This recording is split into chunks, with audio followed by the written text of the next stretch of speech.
What I like about what Governor DeSantis has done is he has respected the separation of powers of what the executive branch can do, what the legislative and the judicial branches can do throughout this pandemic.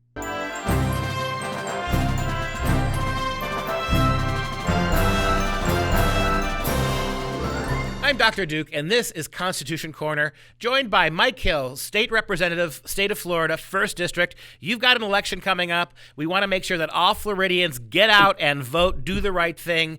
How you feeling about the candidacy? Right now, it's looking really good for us, Dr. Duke. Thanks for asking. We have a lead in the polling, and the buzz on the ground is that they are going to send me back to Tallahassee to fight for their constitutional rights. We need more constitutional warriors at every level of government. I wanted to talk to you today, Mike, about your governor, who has done a great job, I think, with a lot of issues. He's perhaps the only governor in the country who has taken legitimate steps to get rid of Common Core. He's a guy who I think has not bowed to the pressure of masks. He's been much more broad-minded in the way he handles COVID, and yet that has drawn all sorts of progressive ire. You've got the governor of New York, or let's just call him Murderous Andrew, because more people have died in his city than any other city, lecturing your governor because there seems to have been, over the last few months, a spike in coronavirus cases in Florida. And so talk about the constitutionality. How is the governor handling constitutional questions and rights and liberties in this time of crisis? I think Governor DeSantis is doing a great job. You know, you look at our numbers here in Florida, we've tested almost 500,000 people for COVID-19. And of that 500,000, a little over 51,000 have tested positive. And of those who tested positive, we have throughout the state a death rate of just over 7,000.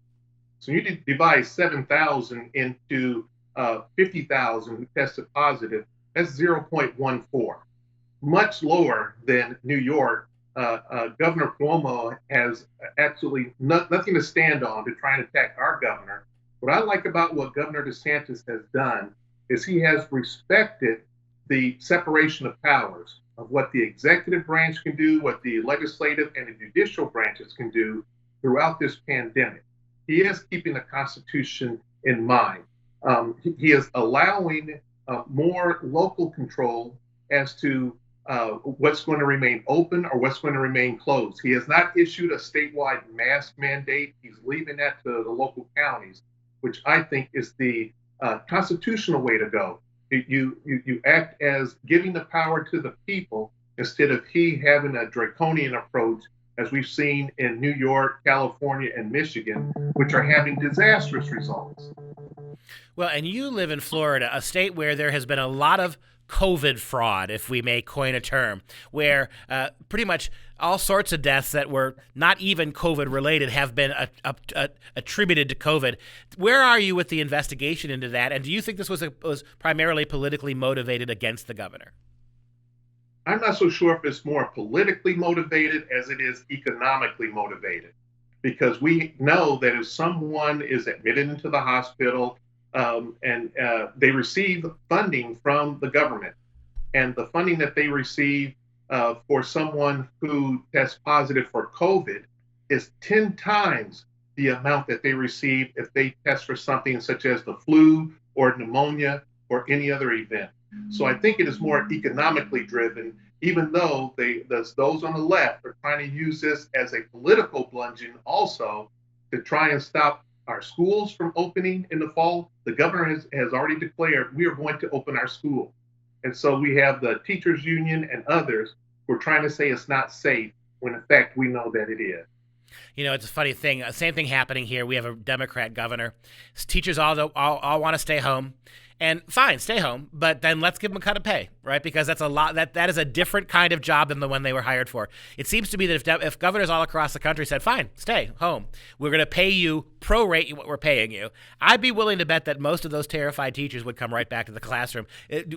Are the teachers unions in Florida as left-wing as they are in all the other states?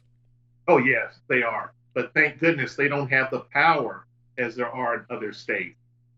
Florida is primarily a red state. It's turning a little more blue because so many are coming here from New York, New Jersey, and Maryland, escaping the high taxes high regulatory states and coming down here. The problem is they're bringing their leftist ideas with them. Dr. Duke, I think Florida needs to build a wall. Well, it takes a leftist brain to run away from the tyranny of the left, only to get to a freer state and start implementing the exact same policies. It's why you can't trust progressives with government at any level, even at the grassroots level. But I want to thank you for joining me, Mike. It's been a pleasure talking to you. And again, you're in a campaign and you're running for re-election in the 1st District in Florida. Absentee ballots are already being counted. Saturday of this week, on-site voting. They can begin to go and vote for the primary. So I want to wish you well, and any final words for your constituents out there? Dr. Duke, I want to thank you for having me on, and I just want to say that if you want someone to go back to Tallahassee with proven leadership and will stand up for our constitutional rights, then you know that I'm your choice, Mike Hill. Mike Hill, it's always a pleasure, and I can't wait till we get a chance to talk again. Good luck to you. Don't just know your Constitution, live it.